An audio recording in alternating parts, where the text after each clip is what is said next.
પ્રેમપૂર્વક પ્રણામ. સૌને જય શ્રી કૃષ્ણ, જય દ્વારકાધીશ. હરિઓમ. હરિ અનંત હરિ કથા અનંતા, કહી સુનહી બહુ વિધિ સબ સંતા. ભગવાન અનંત છે, ભગવાન અનાદિ છે. આપણા બધાનો આદિ એ ભગવાન. એટલા માટે આપણે એને જગત પિતા કહીએ છીએ. જ્ઞાનીઓ એને જગત કારણ કહે છે. પણ એનો કોઈ આદિ નથી. એ પરમાત્માનો આરંભ ક્યાંથી, કોનાથી?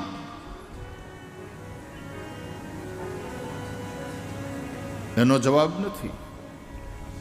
એ અનાદિ છે.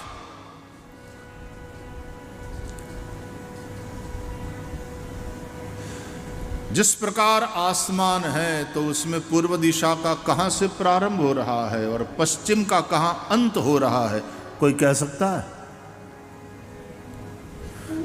જેમ જેમ તમે પૂર્વ તરફ જાઓ તો એનું પૂર્વ પાછું કોઈક બીજું હોય.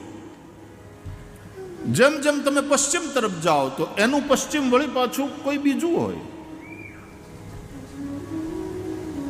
તો પૂર્વ, પશ્ચિમ, ઉત્તર, દક્ષિણ આવી દિશાઓ આપણે નક્કી કરી છે, પણ પૂર્વનો પ્રારંભ ક્યાં અને પશ્ચિમનો અંત ક્યાં એ કોઈ કહી શકશે? આકાશના ઓર છોર એની કંઈ આપણને ખબર નથી. આપણા વેદોમાં ખમ બ્રહ્મ એવું કહેવાયું છે. ખ એટલે આકાશ, ખગ એવો શબ્દ તમે સાંભળ્યો હશે. ખગ એટલે પક્ષી. ખે ગચ્છન્તિ ખગાહ. ખ એટલે આકાશ, એમાં ગચ્છન્તિ જાય, ઉડે, આકાશમાં ઉડે, માટે એને કહેવાય ખગ. સંસ્કૃતમાં દરેક શબ્દની વ્યુત્પત્તિ છે. કોઈ શબ્દ નિરર્થક નથી. અર્થ ન હોય તો એ શબ્દ નથી, ખાલી સાઉન્ડ છે. એ માત્ર ધ્વનિ છે. અને આપણે ત્યાં ધ્વનિ, સાઉન્ડ એટલે કે નાદ, એક જ ઓમ, પ્રણવ. ઓમકાર બિંદુ સંયુક્તમ નિત્યમ ધ્યાયંતિ યોગિનઃ કામદમ મોક્ષદમ ચૈવ ઓમકારાય નમો નમઃ. તસ્ય વાચક પ્રણવઃ. અને એ નાદ, એ પ્રણવનો નાદ એટલે કે ઓમકારનો નાદ એટલે કે પરમાત્મા. એટલા માટે આપણે ત્યાં હિન્દુ ધર્મ હોય, જૈન હોય, બૌદ્ધ હોય, શીખ હોય, ભારતની ધરતીમાંથી પ્રગટ થયેલા આ બધા જ ધર્મો ઓમકારને માને છે. જૈનિઝમમાં પણ ઓમકારનું મહત્વ છે. ઓમ નમો સિદ્ધાણમ, ઓમ નમો આયર્યાણમ. બુદ્ધિઝમમાં પણ ઓમકારનું મહત્વ છે. ઓમ મણિપદ્મે હુમ એવો મંત્ર. શીખ ધર્મમાં પણ ઓમકારનું મહત્વ છે. એક ઓંકાર સતનામ. અને આપણા હિન્દુ ધર્મમાં પણ, કારણ કે મૂળ સનાતન છે. સનાતન સૌનું મૂળ છે. અહીંયા ઓમકારનું મહત્વ છે. ઉપનિષદોમાં ઓમકારના વિશે વિસ્તારથી જાણવા મળે છે.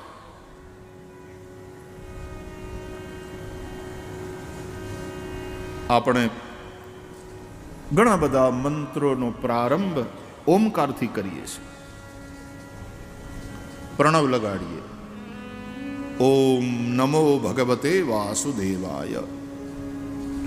ઓમ નમઃ શિવાય. ઓમ નમો નારાયણાય, ઓમ વિષ્ણવે નમઃ, આદિ આદિ આદિ. અમારે બ્રાહ્મણો વેદઘોષ કરે ને એટલે શરૂઆતમાં હરિ ઓમ, ઓમકારથી જ બધા વેદો, ઓમકારથી જ બધા મંત્રો, ઓમકારથી જ બધી ભાષાઓ, બધું જ ઓમકારથી થયું છે. ઓમકાર એ આદિનાદ છે. આકાશ તત્વ છે ને એનો ગુણ છે શબ્દ. આકાશવાણી એવો શબ્દ તમે સાંભળો છો.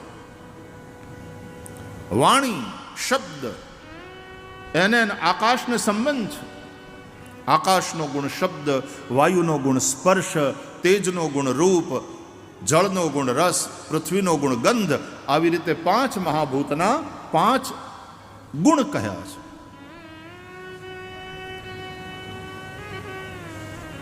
શબ્દને પણ બ્રહ્મ કહે છે. તો આકાશ ખમ બ્રહ્મ એ બ્રહ્મ છે. એનો આદિ નથી, એનો અંત નથી. જે કંઈ થાય છે બધું આકાશમાં થાય છે. પણ આકાશનો આરંભ ક્યાંથી, આકાશનો અંત ક્યાં, કોઈ ન કહી શકે.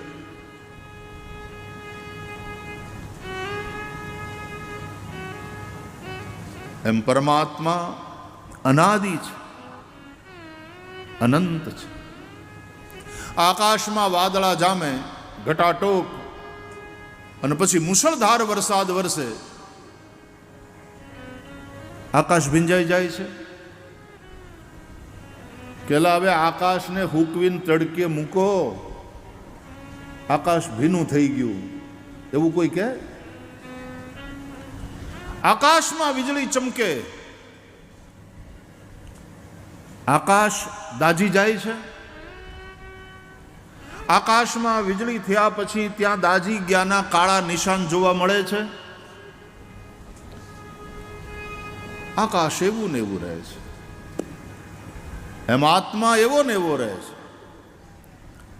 એ જન્મતો નથી, એ મરતો નથી.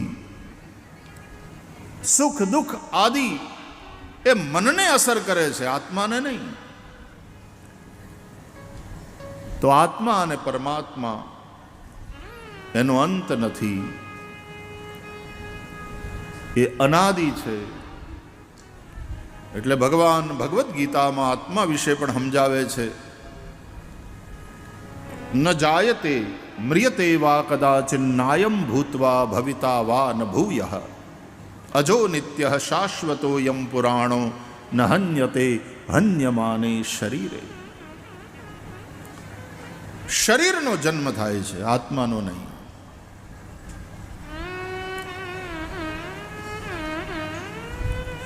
આ લાઈટ છે તો એમાં વીજળી છે. વીજળી દેખાતી નથી, પણ આ લાઈટ થાય, પ્રકાશ થાય, એનાથી વીજળીનો અનુભવ થાય. વીજળી જે દેખાતી નથી, વાયર હોય ને એમાં કરંટ હોય, પણ વાયર દેખાય, કરંટ ન દેખાય. હવે નથી દેખાતો કરંટ એટલે નથી એમ મનાય? બોલો એમ કે ભાઈ કરંટ ચાલુ છે, એમને અડતા નહીં વાયરને. અને કોઈ એમ દલીલ કરે કે મને વાયર દેખાય છે, કરંટ દેખાતો નથી, હું કેમ માનું કે કરંટ ચાલુ છે? તો લોકો અડી જો.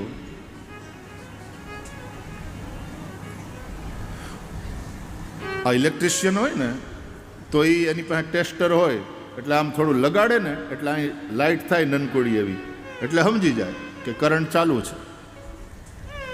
હા, એની સાચી રીત છે કરંટ ચાલુ છે કે નહીં જાણવાની.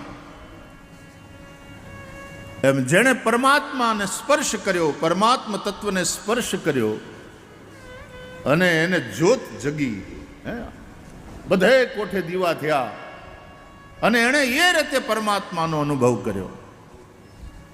અને હિરણ્યકશિપુ ને એ બધા એ જીવતા વાયરને અડ્યા ખાતરી કરવા માટે, એમાં ગયા. अब ये मूर्खता वाली अनुभूति है।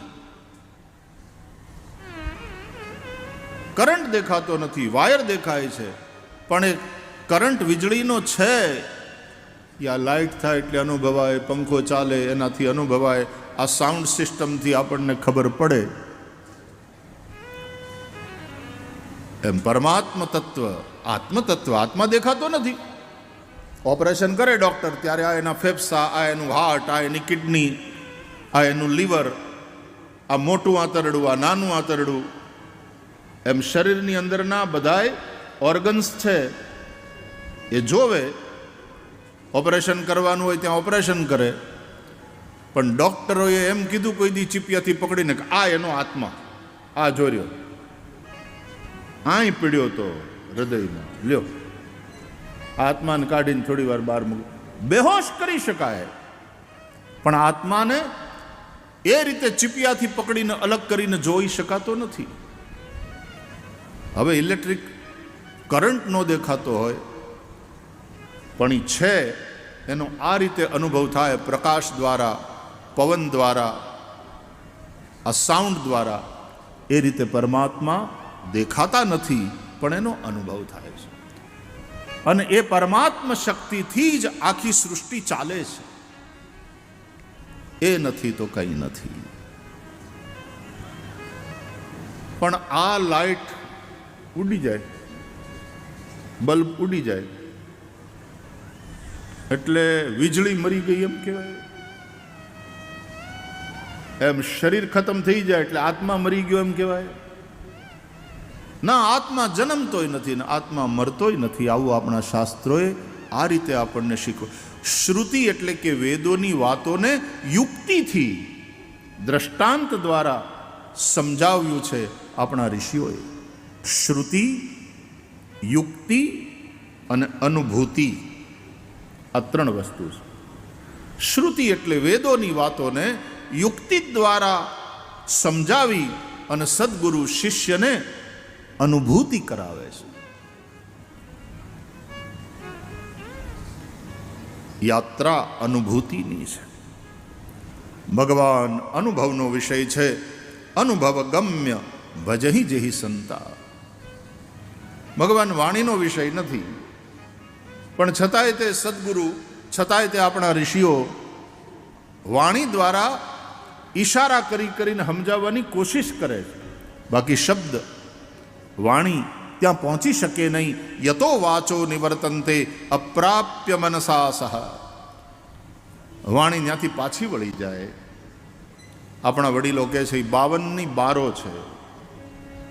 જે 52ની અંદર હોય ને એને બોલીને બતાવી શકાય, પણ જે 52ની બારો હોય એટલે ઈ બોલી શકાય એમ નથી, એના વિશે બોલી શકાય. આ જે કંઈ બોલાય છે વ્યાસપીઠો ઉપરથી એ એના વિશે બોલાય છે, પરમાત્મા વિશે બોલાય છે. પરમાત્મા બોલી શકાય એવું છે નહીં, એ વાણીનો વિષય નથી. તો એ જે અનાદિ છે, એ જે અનંત છે, એવા પરમાત્માની કથા પણ અનંત છે. હરિ અનંત હરિ કથા અનંતા કહી સુનહી બહુવિધિ સબ સંતા. આવી એક કથા એટલે શ્રીમદ ભાગવતની કથા. ભગવાન વેદ વ્યાસે એની રચના કરી. રચના કર્યા પછી પોતાના પુત્ર શુકદેવને ભાગવત ભણાવ્યું. શુકદેવજીએ ગંગા કિનારે અનશન વ્રત લઈ બેઠેલા રાજા પરીક્ષિતને સંભળાવ્યું. એ વખતે ત્યાં બીજા પણ ઘણા લોકો બેઠા હતા. શુકદેવજી અને પરીક્ષિત રાજાનો સંવાદ એ બધાએ સાંભળ્યો. એમાં સુત પુરાણી પણ હતા. એમણે આ ઘટનાના સાક્ષી બન્યા છે, એણે આ કથા સાંભળી છે. અને તેથી સુત મહારાજ નૈમિષારણ્યમાં હવે શુકદેવજી અને રાજા પરીક્ષિતનો એ સંવાદ સંભળાવે. કહ્યું છે શૌનકજીએ, સૂત સૂત મહાભાગ વદનો વદતાંબર કથામ ભાગવતીમ પુણ્યામ યદા ભગવાન છુક. હે મહાભાગ્યશાળી સુત પુરાણી, જે કથા સુખદેવજીએ રાજા પરીક્ષિતને સંભળાવી એ તમે અમને સંભળાવો. આ કથાની રચના વ્યાસજીએ કરી, બરાબર. ક્યારે કરી, ક્યાં કરી, કયા પ્રયોજનથી કરી, કોની પ્રેરણાથી કરી? ભાગવત વિશે આ 4 પ્રશ્ન કર્યા અને ત્યારે સુત મહારાજે કહ્યું, ભાગવતની રચના વ્યાસ ભગવાને કરી. વ્યાસ ભગવાનનો આશ્રમ બદ્રિકાશ્રમની એ ભૂમિમાં સરસ્વતી નદીના કિનારે શમ્યાપ્રાસ નામનો એમનો આશ્રમ. વેદને વ્યવસ્થિત કર્યા, વેદની પરંપરા ચાલે એ માટેની વ્યવસ્થા કરી, ઇતિહાસ અને પુરાણ રચ્યા વ્યાસજીએ. છતાંય વ્યાસજીને સંતોષ થયો નહીં. અશાંત વેદ વ્યાસજી પોતાના આશ્રમમાં બેઠા હતા. એમાં વ્યાસજીના આશ્રમમાં દેવર્ષિ નારદ પધાર્યા. જો વ્યાસજી પણ ભગવાનનો અવતાર છે 24 અવતારમાં, અને નારદજી પણ ભગવાનનો અવતાર છે. એક અવતાર મૂંઝાયેલો, બીજો અવતાર એનું માર્ગદર્શન કરે. આવું હા, જેમ રામાવતારમાં રામે અવતાર છે અને રામે શિવધનુ ભંગ કર્યો, પછી પરશુરામ આવ્યા. પરશુરામ પણ અવતાર છે. તો પણ એક હારે કેટલા અવતારો હોય? અરે એક હારે બે અવતાર, બે હું અસંખ્ય અવતાર એક સાથે હોય. હકીકતમાં આ બધું જે કંઈ છે એ બધું ભગવાનનું જ રૂપ છે ને. એટલા માટે નરસિંહો ગાય છે, ચિત્ત ચૈતન્ય વિલાસ તદરૂપ છે, બ્રહ્મ લટકા કરે બ્રહ્મ સામે. આ તો બ્રહ્મનું લટકું છે બ્રહ્મની સામે.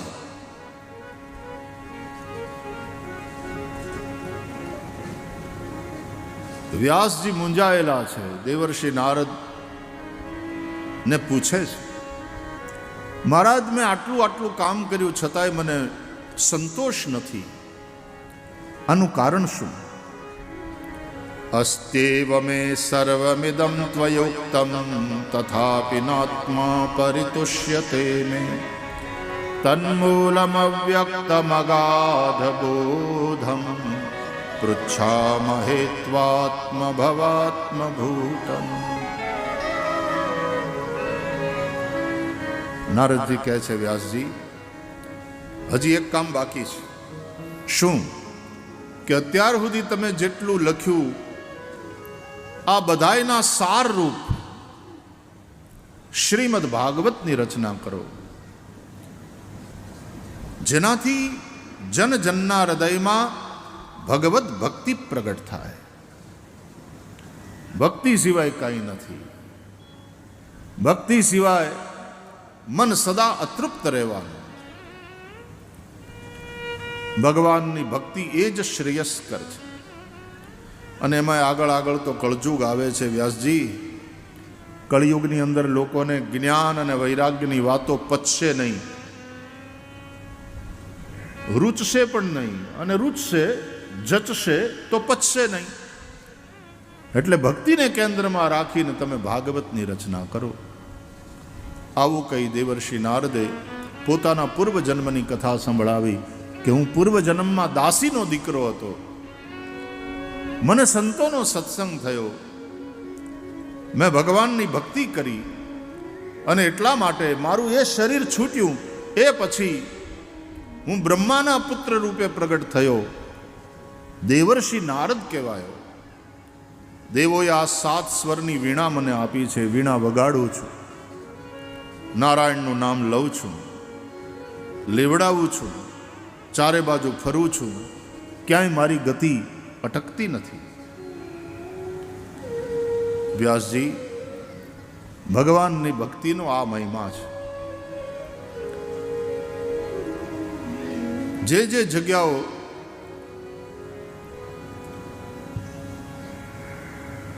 આ નગાલખા બાપાની જગ્યા મહિમા હેને કારણે એમાં ઉર્જા કઈ ભક્તિની, ઠાકર મહારાજનું ભજન, ઠાકર મહારાજની અંદરનો ભરોસો. અને ત્યારે આવી રીતે મરેલાને પાછા સજીવન કરે. સાધુ સંતોનું કામ જ એ છે. ઘણા એમ કે આ બધા ચમત્કારોની કથા, તમને આવીને આવી ચમત્કારોની કથા, ચમત્કાર સંતોના આવા જ ચમત્કાર હોય છે. એ મરેલાને સજીવન કરે. ચિંતાની અંદર હળગતા હોય, હાવ નિરાશ થઈ ગયા હોય, એ બધા મરેલા જ કહેવાય. નિરાશ થઈ ગયા એ મરેલા, ચિંતામાં હળગી હાવ નિર્જીવ મડા જેવા લોકો થઈ જાય. સાધુ સંતોનું કામ એ છે કે પોતાના ભજનના પ્રતાપે એને નવજીવન આપે છે. એક નવી આશાનો સંચાર થાય છે. અને નિશ્ચિતપણે સંતોની વાણીમાં, સંતોના ભજનમાં એ તાકાત હોય છે કે આવા મુર્દાની જેમ જીવતા લોકોને પણ સજીવન કરે, નવી આશાનો સંચાર કરે, એને નવું જીવન આપે, એને ઉપદેશના બે વેણ કહી અને એક નવી દિશા એને માટે ખુલ્લી આપે. એટલા માટે આ બધી જાગતી જગ્યાઓ આપણને સતત જાગતા રાખે. મોહની રાત્રિમાં આપણને સુવા દેતા નથી કે ભાઈ ભરોસો રાખ, ભરોસો રાખ ઉપરવાળામાં, ભરોસો રાખ તારી પોતાની જાતમાં, નિરાશાને ખંખેરી નાખ. આપણે ત્યાં કહેવત છે, આશા અમર છે.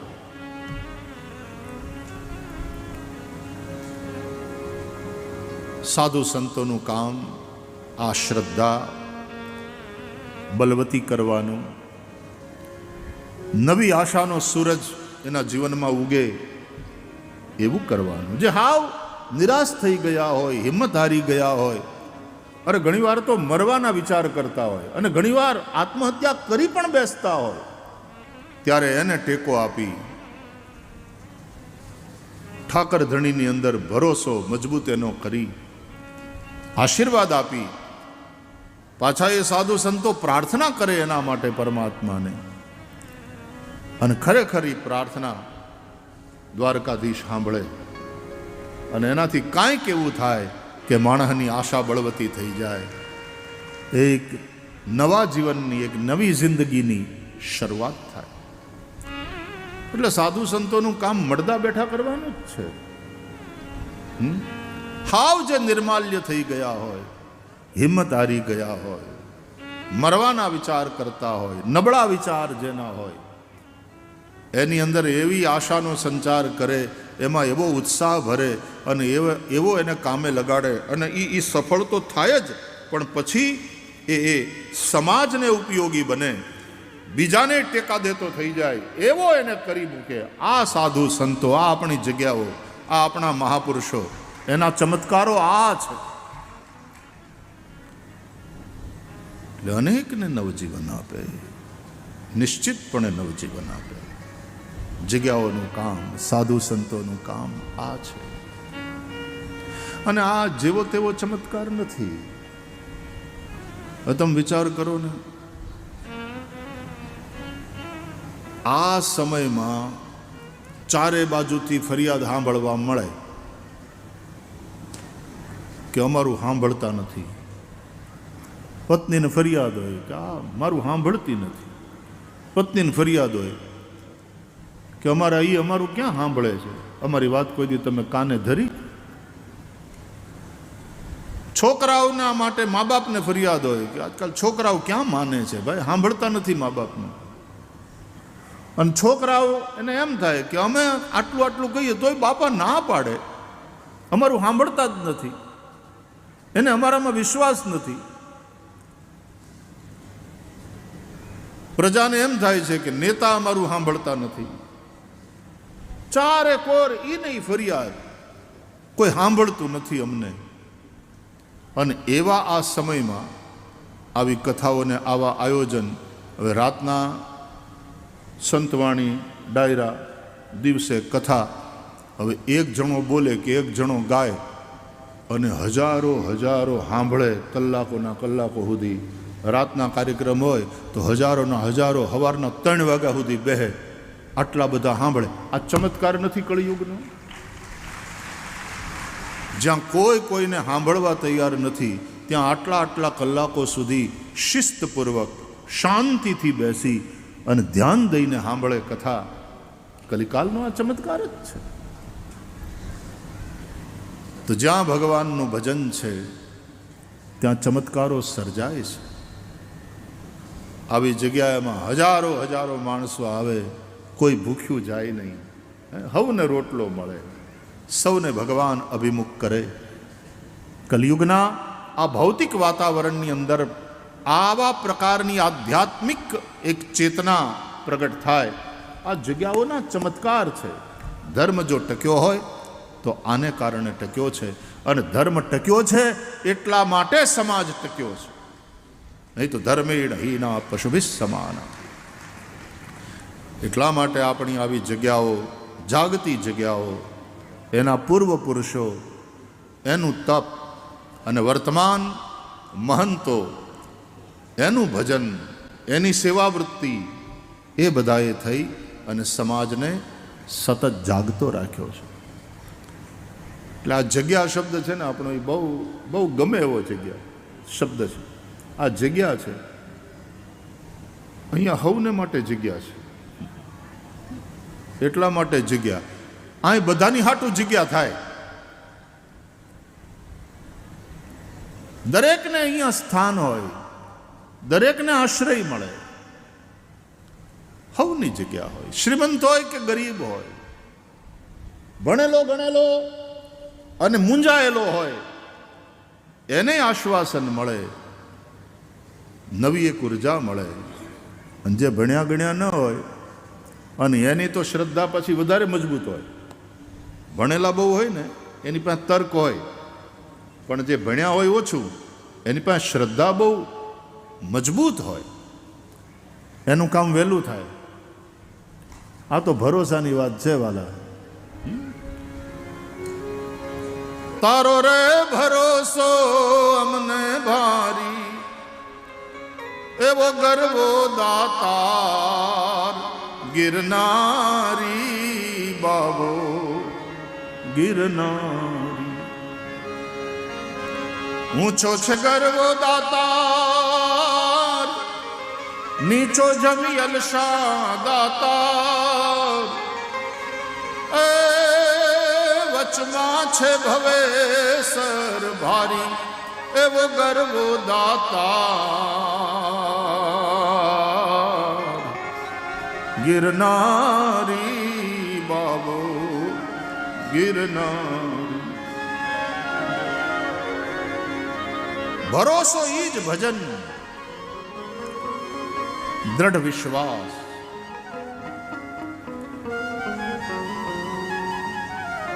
દેવર્ષિ નારદે વ્યાસજીને કહ્યું કે ભગવાનમાં વિશ્વાસ દ્રઢ થાય, ભગવાનમાં અનુરાગ ભક્તિ જાગે, આવું કંઈક લખો. આમ કહીને દેવર્ષિ નારદે પોતે પોતાના પિતા બ્રહ્મા પાસેથી સાંભળેલું ચતુશ્લોકી ભાગવત વ્યાસજીને સંભળાવ્યું અને કહ્યું કે આ 4 શ્લોકમાંથી તમે વ્યાસ છો એનો વિસ્તાર કરો. વ્યાસ એટલે જે વિસ્તાર કરે, વિસ્તારથી સમજાવે. દેવર્ષિ નારદ આટલું કહીને ગયા. ચતુશ્લોકી ભાગવતનો ઉપદેશ કર્યો છે.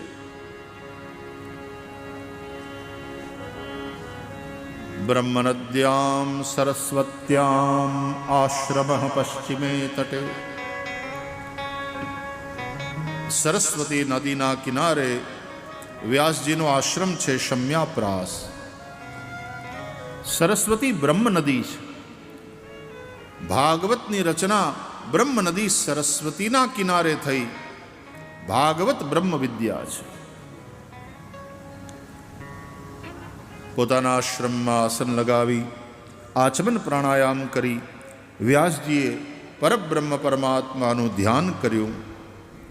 જે અનુભવ થયો ભક્તિયુક્ત મનથી, એ અનુભવને વ્યાસજીએ 4 શ્લોકનો વિસ્તાર કરી 18,000 શ્લોકમાં એ અનુભવને કહ્યો કે લખ્યો.